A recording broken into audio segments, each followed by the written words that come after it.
Hello, Warriors. This is Talkin Wheaton Sports with Lou Ragoose. We have an exciting guest today, longtime Wheaton science teacher and former cross-country coach Mike Larson. Good morning, Mike.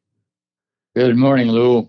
And I have to say, no matter how old I get, I find it difficult not to call you Mr. Larson. Do you hear that a lot from former students? Oh, all the time, yeah. Yeah. But it's Mike is good enough. All right. Well, we'd be doing a disservice if we limited this conversation to just sports. So we will be talking Wheaton High School, all sorts of things this morning. Does that sound good?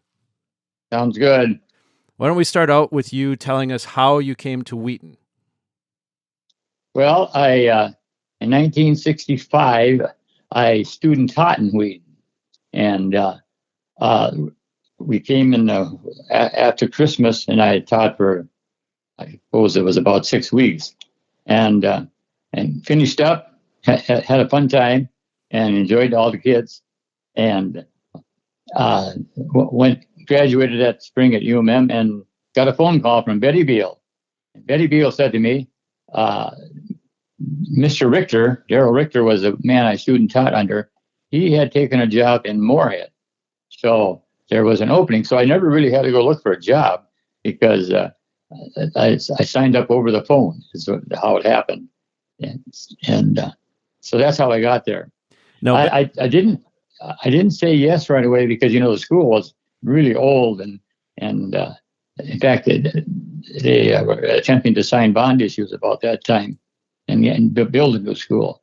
But then I did spend a week or two looking around the state, and I decided, hey, I was able to teach biology and life science and had a phy ed minor so I could teach a little sports. So I decided I called her back and said, I'm going to take that job. Well, she says, luckily for you, because Mr. Nosek, our superintendent, was interviewing an applicant for the biology teaching position. So if I wouldn't have called that morning, I might have been a different story. And Betty Beal, she was the high school secretary at that time? He was the secretary, yeah. All right. Under Walt. And it sounds like part-time teacher recruiter, huh? Yeah, that's right.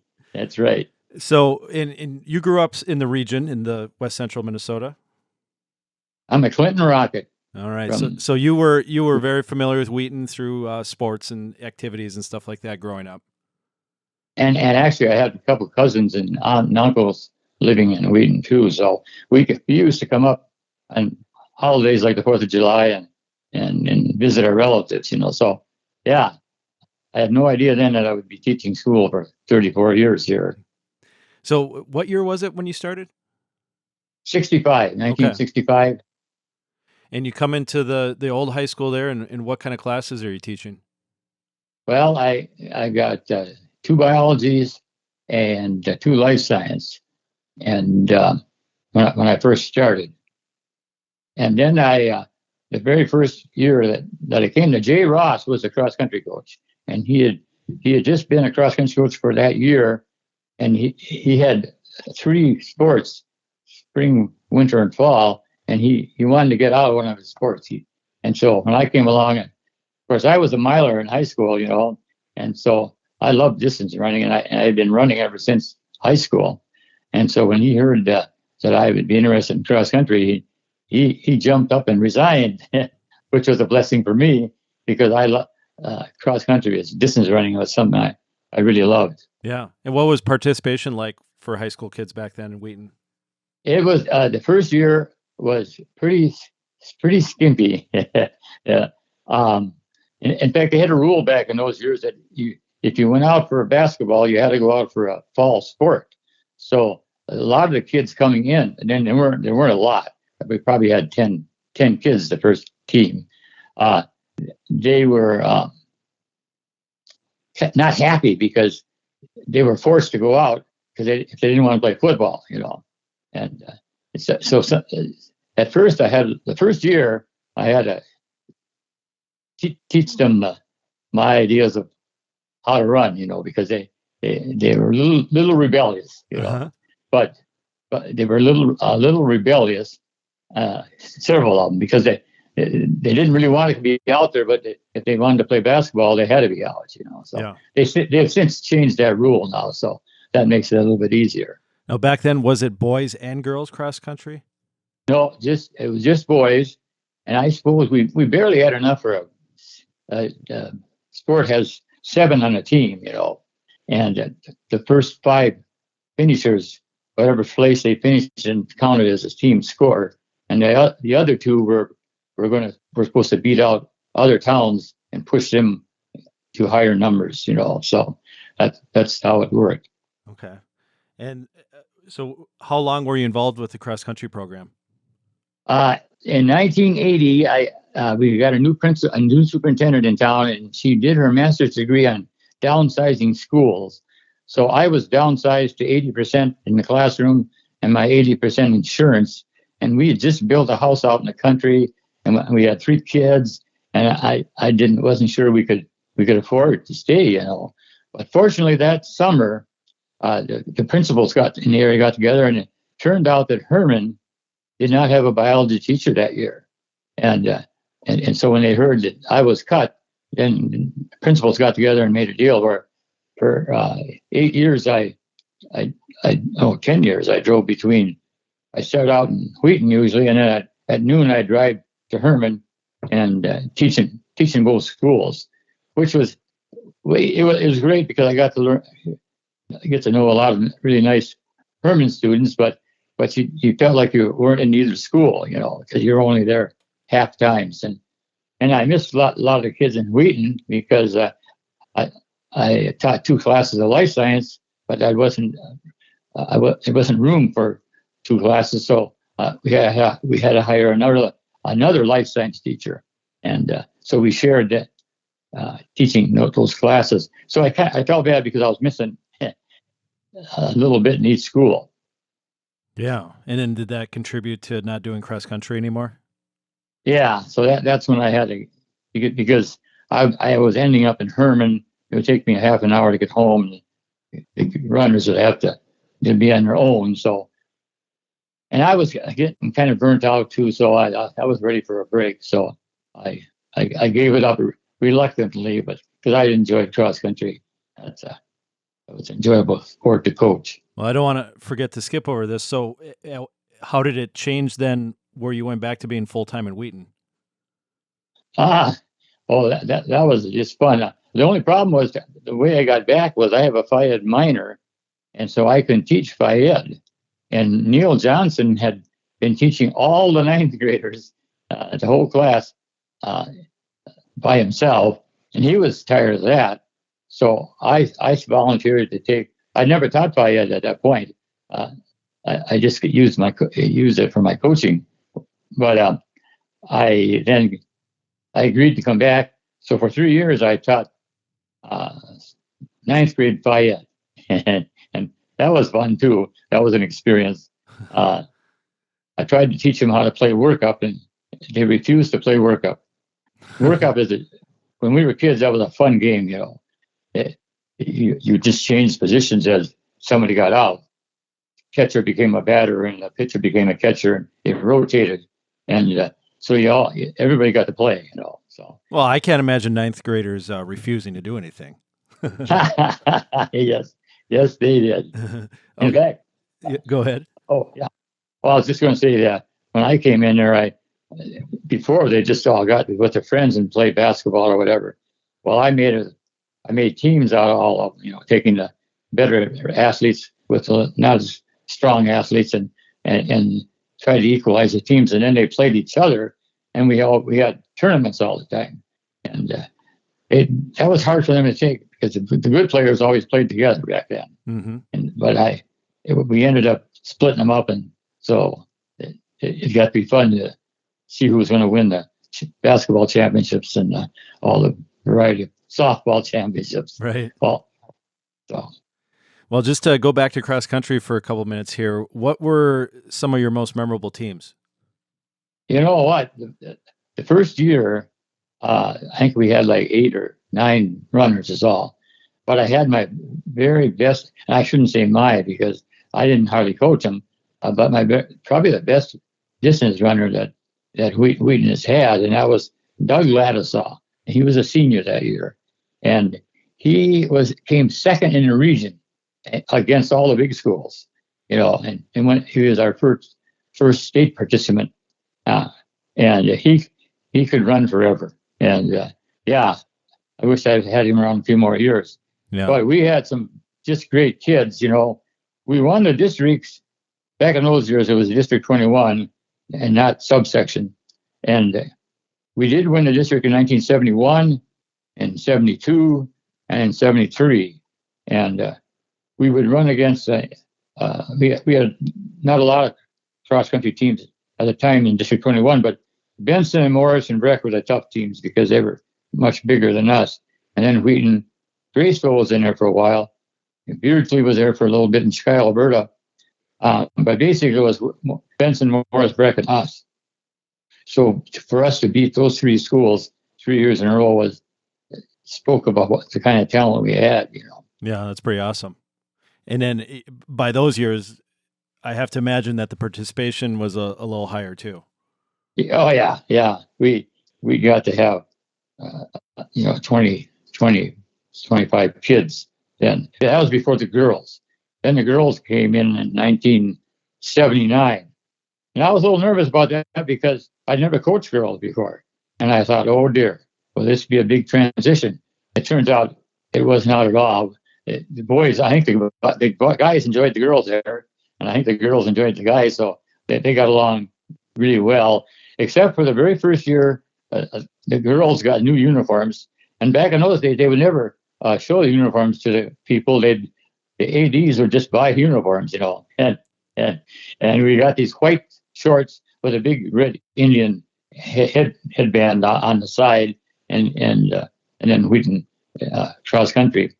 And I had one girl said, I am not going to run in that kind of outfit. I thought, oh dear, here we go. But when the meet time came, there she was wearing the new uniforms.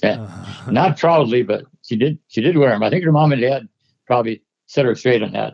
You are going to run in those. So what was it that she didn't like about it? That's where I don't understand how women think, and it was a fashion thing, I think. Okay. They were white shorts, just boxer shorts kind of, and had the red Indian headband and on the side, and then WHS on there. I thought they looked pretty sharp, but they ended up wearing them and got over that. And actually it was only one girl that wasn't going to wear them. So yeah. So that was, I knew we were in good shape when she wore it that year. Yeah, everybody loves vintage stuff so much now. I'm sure that people would love to wear them these days if they could get their hands on them. Right, that's exactly right. Yeah.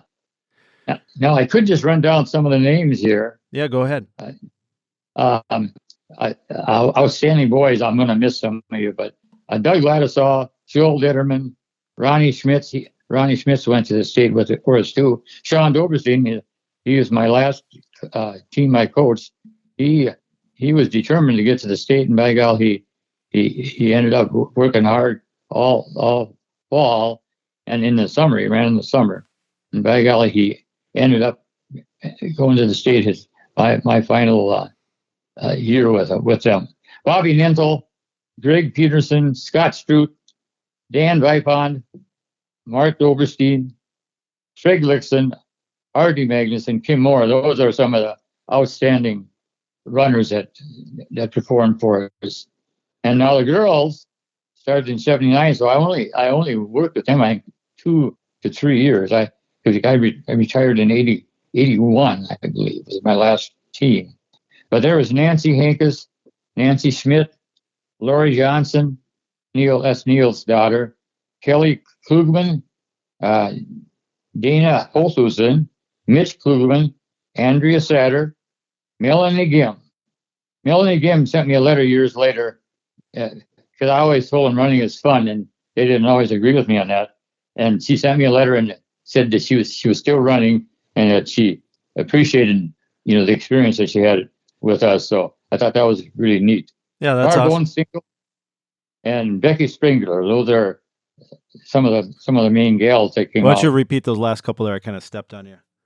Oh, Melanie Gim, and Barb Bonestingle, Becky Springler. Melanie Gim her dad was a principal, and he his wife fell down the stairs and broke her leg, and she got a blood clot and died suddenly. So that was a sad time for the team members, and for all of us. Absolutely. Yeah, but it's nice that you got that letter, and it's funny how running ends up being such a lifetime activity for so many people, and you certainly don't realize it when you're 17 years old. No, that's right. And the nice thing about running is when you're done, it's like you've taken an anxiety pill. You just feel so calm and you feel just relaxed for several hours after you run. Yeah. So it's good for you. It's good for the health. Absolutely. I think, I know a lot of those people you mentioned, and I recognize a lot of the names from our Wheaton Facebook group, so that'll be fun for a lot of people to be able to hear this. Yeah. Now, you started out teaching in the old school, and we really can't talk about the old school without talking about the infamous fire. Why don't you tell us that story from your point of view? Well, that was the year I made a little mistake. Ike's Chicken Shack. I'm always excited about how people get excited about Ike's on Facebook. Everybody's got a story about Ike's. Well, he had those monkeys down there in the corn cribs, and every winter he would farm them out. And so, guess what? He asked me if I would take the monkey, Ralph the monkey, and also a parrot. And so I stupidly said yes, not realizing what a disturbance that monkey would cause in the room. He would take some of his waste material and throw it out on the floor. It was John Tarver would come in every morning, and he was in the English room just next to my science room, and then he'd scream at Ralph, and then Ralph would scream back at him. Anyway, so that was a time that I'll never do again, but it was quite an experience. So when the fire whistle went off at 2:00 in the morning, Kathy and I remember we were looking out the bedroom window, and I said to her, "Wouldn't that be something if the school was on fire?" Now this was April Fool's night, and so it couldn't happen at a bitter night because the superintendent didn't come down for a couple hours because he kept getting the calls saying the school's on fire, and April Fools, he would say to them, And so I had to go rescue Ralph, and I had a rabbit up there and a snake and a couple of gerbils, and so I had to get the animals out. So I jumped in the car, took off up to the school. Fortunately, the fire had started not in the oldest part, and there were firewalls that the firemen closed right away, and actually that saved the old building from burning down. So I ran in my room, and of course there was smoke in the air, filling the air, and the fireman and I tried to stick Ralph. He was in a big cage out remember they had those big windows with single pane glass, Mm-hmm. When you had a blizzard, you swear there was snow blowing across the classroom, and but the cage was too big, couldn't get him out, so we ended up just running him out the side door and putting all the animals on the sidewalk there. Fortunately, the wind was blowing from the kind of the northwest, so the houses on the south side of the school were in danger because flames or embers were flying over and landing on their roof. So we were very fortunate we didn't lose any other buildings. But it was like a nightmare is what it was. Nobody has. Well, I guess they have declared what they thought started it and located it, but it was always kind of questioned as kids used to go in. It was very easy to get into the gym. They had ways of sneaking in, and we had those gym rats that's how these are good ball players. They'd sneak in on a Sunday and play basketball, And so the thought was that maybe some of those accidentally caused the fire, but that's still kind of a questionable discussion, I guess. Yeah, well, I was kind of wondering about that because, the discussion does come up, but back at the time in the early 70s, was that something that people were wondering about or talking about? Like, how did this fire start or not really? Oh, yeah. There was all kinds of stories. Somebody thought that kids were playing basketball and were smoking a cigarette and they threw it and it hit the curtains. But I don't think that's true because the firemen located in a different area of the school. So, yeah, but we had to I think we missed the next week of school. we had to get together. We met in the old J.C. Penney building, which it's gone now. It's across from Duber's. Now there's a insurance agency there, a smaller building. But we all met there, and we had to figure out what to do. And so we used a lot of church basements, the auto shop down by the elevator there. The shop kids went down there and did their learning. And the city library basement, we used the old butcher shop on the edge of town they had showers there. So the Phi Ed naturally and the sports teams gathered down there. Let's see, we had a lot of basements. I had nothing changed for me because the old part of the building was still stood. So the only problem was that when you had a student down by the elevator, there was no way they could walk up Main Street and get to class on time, So that's what I was going to ask. How was attendance during that period for you? Yeah, it was good, but we had a few late drop-ins. In fact, I had to kick one guy out of class because he kept, they took their time coming down Main Street, and they probably went in and bought a candy bar or a pop or something on the way. So this one group was habitually late, and they were coming from the elevator that the auto shop then. So finally I had it, and I said, I kicked him out. And then his mom and dad came in, and we visited that night, and so I let him back in, and things got better then. But it was always kind of chaotic because the Phi Ed, remember, they had to run all the way out to the old athletic field to do Phi Ed. It would take them 5-10 minutes to get out there, and then they had to leave early to come back. And then they would have to go to the shower down in the old locker plant. And so it was chaos. Yeah, it sounds chaotic. But we did, we got through it all right. And teaching went on fairly normally. But it was just a sad, the next morning, looking at that, because our beautiful gym went. Did you remember the gym at all? No, it was before my time, but I've seen pictures of it and some old films of games taking place there. Yeah, they had this whole wall of theater type seats, and you could view the game, of course, really, really well. And so it was sad to see that go. But yeah, they had tried to pass a bond issue before the fire because their plan was the school had to be rebuilt. And everybody agreed with that, but half the people wanted it to be downtown, and other half, my biology education, I wanted to get out in the country, so we could do some field trips and that. And so the bond issue, it was that was when they were having open classrooms back in those years. And so they designed a round building, which I kind of liked, but nobody else liked it. And the bond issue went down in flames.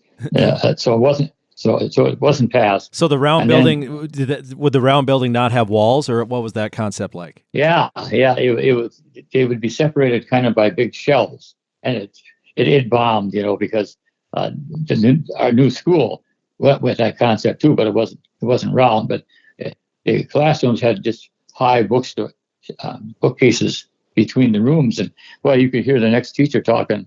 It was very interfered with the class presentation, So anyway, then after the fire, of course, then it became more serious, and then the board did buy a quarter of land. I'm not sure it was a whole quarter, but where the school is now, and so they had that thing built pretty quick, but we moved out there, and so for me it was great because then we developed the wildlife area, and where you would never do that, downtown Wheaton. So I was sad about the fire, but I was happy that we moved out of the downtown area. Well, of course, everybody associates Wildlife Acres with you. Was that kind of your idea, or how did Wildlife Acres come to be?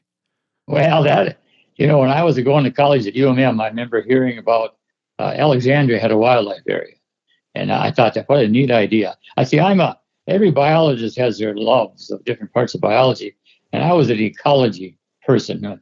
Ecology is the study of the relations of the living and non-living things in an environment.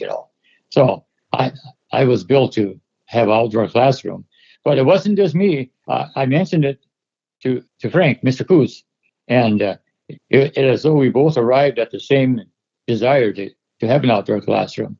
So I drew up a crude little drawing of what I thought it would be like, and turned it into the board, and of course the board was very excited about that. So we had a lot of land, so it'd be very easy to develop an outdoor classroom.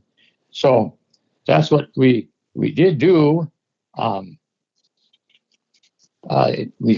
named it Wildlife Acres, and the Mrs. Bjornson's first grade class collected, I think, aluminum cans, and they raised enough money to build the sign that's out there now, Wildlife Acres, and so they contributed the first thing to Wildlife Acres, and it started out as just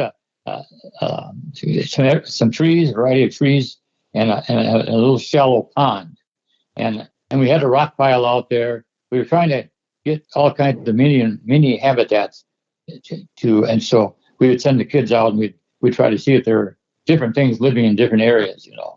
We had a brush pile, and we had native prairie plots. We had mini groves, seed trees that produce their only seeds. A tiny grove, nut tree grove, oaks and nut bearing trees. And then we had a shrub grove. That was just small bushes. Evergreen grove, mixed grove with evergreens and seed trees. And then we had a wildlife plot area that some years we got it planted, some years we didn't. And then we had a shallow pond. It would have water in the spring, and when school started in the fall, it was an empty pond. It was dry. So that didn't work out too well. But then 10 years went by, and then we decided, well, actually, we received a $10,000 grant from the county, and we used that money to deepen the pond. And so the pond got deeper, which was a blessing. It would hold water then all year round. Plus, with that $10,000, we were able to dig a well out there. And if the pond would get low, we had a big hose we'd hook up to it and fill the pond back up. So that was great. But the kids enjoyed going fishing, and then they would catch a bullhead or a silver bass or a carp, and they'd bring it back to Wildlife Acres pond and dump it in. So one year, and the fish would survive there at the Wildlife Acres. Yeah, the fish survived, and I think some of them even survived through the winter, which was amazing. But we had a big net, and all the environmental class went out there with our hip boots, and we walked. It was able to cover the whole pond. So we walked from one side to the other, and I'll never forget, there was a huge splash. Some fish had escaped off the end. We never saw what it was. Very likely it was probably a carp.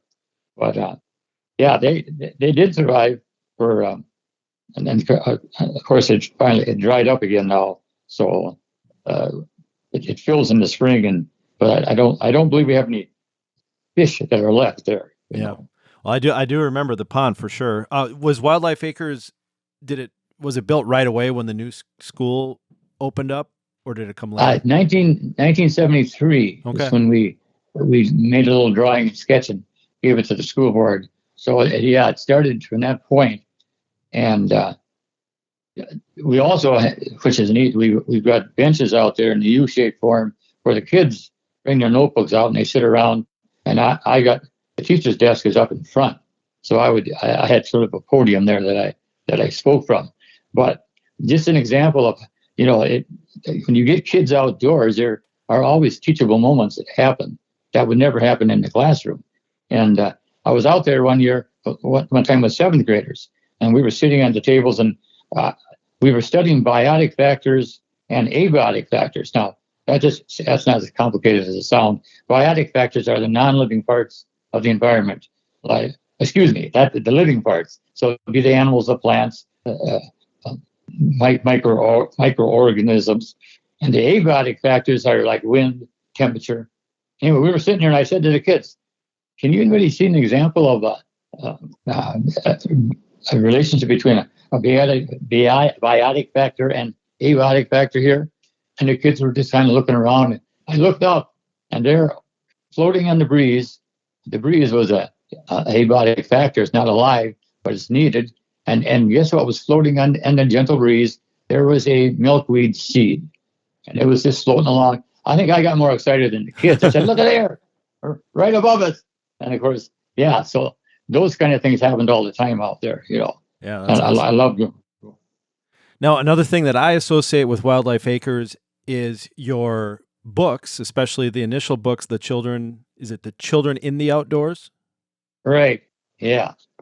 Why don't you tell us how that got started? And I mean, in the initial stories, a lot of them you used as like classroom part of your lesson plan. Right. But then, Yeah. I remember buying the binders that have all the stories together as a full book.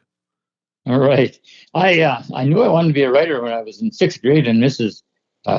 Sager, who, by the way, grew up in Dumont. I didn't know that way back in those days, but Mrs. Sager gave us an assignment to write. Each of us would write a description of their favorite bird, and so I did that. But of course, I like to stick in too many adjectives and nouns or pronouns, and so anyway, she put some of the better stories up on the board, and mine was one of them. And that's when I thought, hey, I never forget one of my little classmates. A young lady said to me, Mike, we were all reading the posted stories. She said, Mike, you are a good writer. And of course, that's all it took for me to say, I'm going to write, So that was my dream, to become a writer. And I got busy going to college and got busy teaching school. And pretty soon, it was 1980 when I received my 80% cut or 20% cut. I was cut to 80% and insurance and salary. And that's when it hit me. You may not be guaranteed a job teaching all the time. So you get your butt busy and start to write. So I dedicated 1980 from that point on. Every summer I would write. And the very first job that I had was I got a job with Minnesota Out of Doors, and they're a magazine with Minnesota Conservation Federation.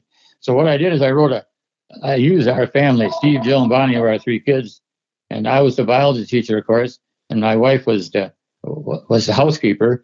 And so the kids would go out and have an adventure. They'd see some animal or some plant, and they'd come home back to Dad, who was the brains of the bunch, because he would help explain to them what they'd just seen.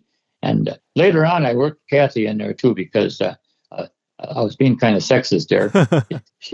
She became more brilliant toward the end of the 6. I wrote for 6 years, and then every story had a fun page with it, because you couldn't give all the science facts on the story; it'd be too boring, So then you had a fun page, and after 2 years of writing, I always wanted to do a book.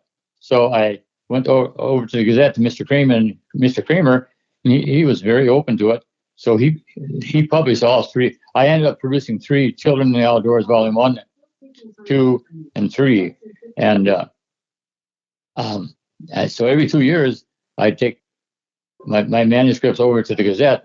The women back in those days, they typed the paper, So in between typing the paper every week, they got stuck retyping my book and getting in book form. I think they probably didn't like me very much, but that was exciting. I had a dream come true. I had 3 books, which I went around to North Dakota, South Dakota, Iowa, and Minnesota doing teacher workshops, which was the only time that I made money, by the way, for writing.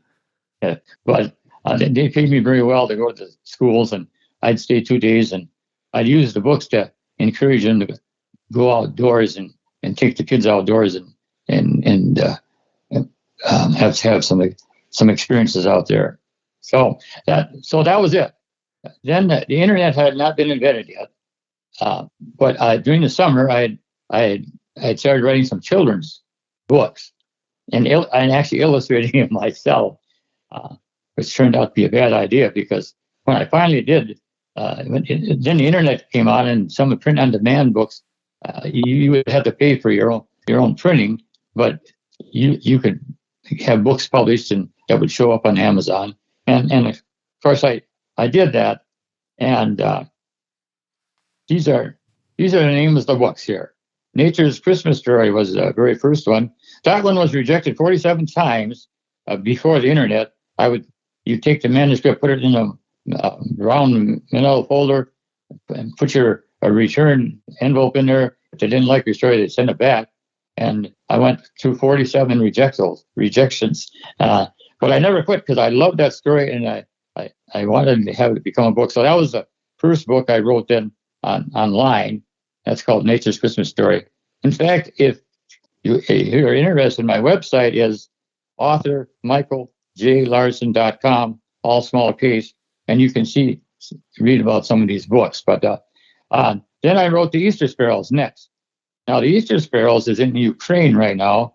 Also, the first Advent I wrote, and they during the war now, this last Easter, they printed 1,000 copies of the Easter Sparrows, and then went up. The children had gone up to Poland because of the war, and they donated all these books to the kids in Ukraine. And then the first Advent is over there too. So I actually am an international author. Yeah, that's awesome. But I'm very probably the least successful international author, But anyway, then I wrote Holiday Adventures for Kids, and that's just a bunch of stories about kids having an adventure during Christmas and Hanukkah and Valentine's Day and Halloween. Anyway. Well, I will say I thought that your illustrations were endearing, but why don't you tell us how you got around that being an issue for you? Yeah, I sent my Nature's Christmas Story is the one I was trying to get published, and when the internet had come into play, and so I sent out my illustrations and my story, and they agreed to publish them. They said we will publish Nature's Christmas Story, but I said, but what? But you need an illustrator. And I said, I sent my pen and ink drawings over there. Yes, you did. She said, I can't even draw a straight line myself. She said, but you still need an illustrator. So Janine Schmidt, who I'd had in Janine Ringdahl Schmidt, who I'd had in biology class, and when she did her labs, her artwork was just beautiful, And I always remembered that. And then she'd gone to the Minneapolis School of Art and Design and got a 4-year degree in book illustrating. And so I thought of her immediately. Of course, called her up, and she was just sending her last child to kindergarten, and she was just trying to think what she was going to do with her illustrating. And so she very happily agreed to do the illustrating, and I do the writing. And it turned out to be much bigger deal than I ever thought it was going to be, because we ended up, she illustrated all my books. Yeah, and that really it makes a great team for you too. I remember specifically taking an art class from Janine through community ed, probably when she was like right out of college at that point. Right. She's a very particular in her artwork. She just works at it, and the pictures are Nature's Christmas Story. The cover, I remember when she showed it to me first, I was blown away by it. It's my favorite cover that she's produced. But and then we end up writing Nature's Rhyming Riddles. That's 5 animals are described by hints about who they are, and the idea is to read to the kids and see if they can guess what the animal is before the rhyme exposes the animal and shows a picture of them. And then Say That Again now was my last one, and that's another series of rhymes of words with double meanings. Mm-hmm. A dandelion is a flower, but a dandelion is also a lion dressed up with a tuxedo. Yeah. Very so dandy. The book contains those double meanings. Yeah, very dandy. So yeah, so my dream has come true. I actually did become an author, and so I've enjoyed that over the years. People have probably seen me at craft fairs and county fairs, and that's kind of the way I market it. Mm-hmm. I'm not a very good marketer, but I think you're doing a great job. I can. Absolutely. Before I forget, though, Back in the earlier years, how did your kids like being the characters in your books? Um, Steve was embarrassed because he's the oldest, but it was kind of funny because then the library, high school library, ordered that magazine, so it came every month, and it was kind of cute because when it first came in, I looked at the first edition that came in. Here, somebody had filled out the fun page, and I'm sure it was my son that had done that, although he never admitted that he did. But yeah, I think at first he was embarrassed, but then it kind of grew on all three of them. They're they're proud of the fact that they're in 72 stories, that I was able to produce over the years. Right, and they were in your class when you would do those. When you would have those things in class, right? So their classmates would look at it. I think I started it after that. Okay. After they were there, because I got thinking, hey, this is dumb. I got these books, So after a test, that was usually a short hour. You went over your test. Then I would run off a copy of a story and a fun page and hand it out, and then we'd do it together, or they could do it on their own also. So it was a tremendous learning device, for learning about the outdoors. Mm-hmm. So.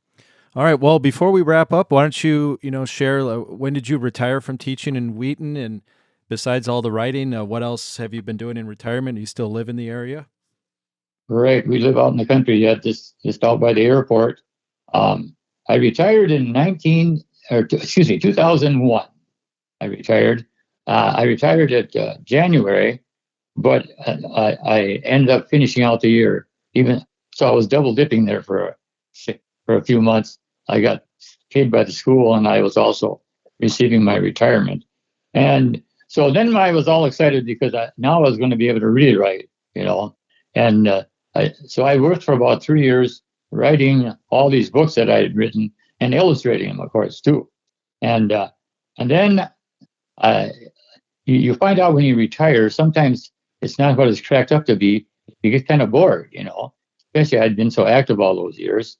And I was on the board of the Bonanza Education Center and a board member. Now, the Bonanza Education Center is down on Big Stone Lake in the state park. It's a beautiful building that's got all kind of mounted animals in it, and they had this outdoor class there for 5 different schools who would send their kids one class at a time, and the coordinator would have to prepare a day of outdoor activities. Well, that was right up my alley, And at first, they kind of twisted my arm because I thought I was retired. But I ended up going back and spending 8 years of one of the funnest teaching experiences I had, because they were kindergartners to all the way up to 8th grade. Different classes would come. Every day would be a different class.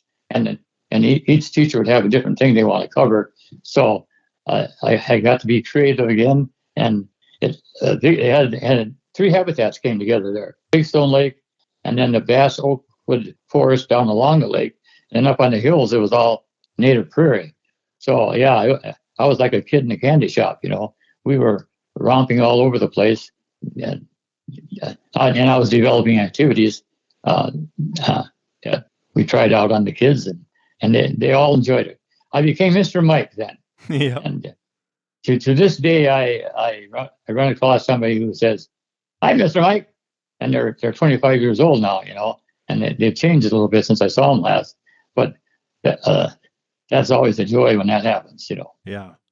Well, usually we try to wrap up at about the 45-minute mark here, but I'm going to ask for one more bonus story because, and obviously we could talk forever with all the stories that you have. But one thing in particular I remember about you from when I was in high school is whenever we had homecoming skits and stuff like that, you were always kind of front and center with the really funny staff skits. Can you kind of tell us the story behind that? Yeah. Well, see, I was a born entertainer, and I used my entertaining in the classroom, because if kids were laughing and happy, and learning wouldn't be so painful for them, I thought. So I always used my humor in the classroom. And I'd done some skits over at college, So I'm a person. Most people, men especially, do not like to be up in front and have people laugh at them. But I loved it if I could make people laugh. That's the sweetest sound in the world is have kids laugh. So I don't know when it first started, but teacher skits. I'm just going to list some of the teachers that were in the skits with me.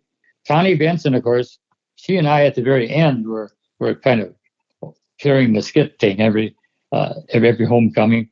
And of course, Mike Larson, Betty Allsocker, Jim Milne. Jim Milne did a skit in the old school, and he never did a skit again. But he would have been good, and I always tried to twist his arm to come out and do a skit, but he did. He was a one-time skitter. Melanie Peterson, Lynette Johnson, Nancy Lanus, that's your mom, and Sharon Johnson, Nancy Itson. Those are some of the ones I remember that would do the skits. And we did. Probably the most famous skit was the Itsy Bitsy Teeny Weeny Yellow Polka Dot Bikini, and that she wore for the first time today. And I, of course, volunteered. I was a little bit mental back then. I volunteered to be the Itsy Bitsy Teeny Little Polka Dot Bikini wearer, and that was probably one of the more memorable things that happened. Then we did a skit called Seven Little Girls Sitting in the Backseat Kissing and Hugging with Fred. And that was a song way back in the late 50s and early 60s. And of course, you know who Fred was. I was Fred. And I think Sharon Johnson was in the back seat with me. And I think Betty Allsocker was in the back seat. And Nancy Itson. And so it was chaos. Toward the end, it was Connie Benson and I think that other people started to retire. And so it was Connie Benson and I. And our homecoming skit always started like this. Friday morning the skit would be in the afternoon, and I'd be shaving at home, and I would get a brainstorm. I don't know if it was a shaving cream lather or the razor blade, but I'd get a brilliant idea. And so I knew I could go to school and catch Connie Benson down to her room, and I would explain her. Toward the end, it was just her and I. And so I'd go into the room, and Connie, she was always watching her kids and stuff, and so I'm explaining to her what her role is going to be, and I could tell she was half listening to me, So our skits became even more funny because things never went as planned because she never listened enough to remember what she was supposed to do when. Anyway, so that got to be fun. I suppose the last 4 or 5 years it was just Connie and I, and just being goofy. But Connie's an entertainer too, So yep. we both enjoyed it, Yeah, I think we all enjoyed it too, and stuff like that, inspires us to be goofy and be our true selves. So I think that's an important part of what we all learned from you as our teacher, Mr. Larson. So thank you for that. Yeah, you're welcome. It's fun to have a job that you like. That's the key right there. Yeah, it is, and I love the kids, and so yeah, it was a fun 42 years, I guess, counting Bonanza. 8 years at Bonanza, so it was a good time. Well, we all appreciate everything you've done for us as alumni of Wheaton High School, Mr. Larson, Mr. Mike, and Mike, yes, and we have lots of memories, and thanks so much for sharing them all with us.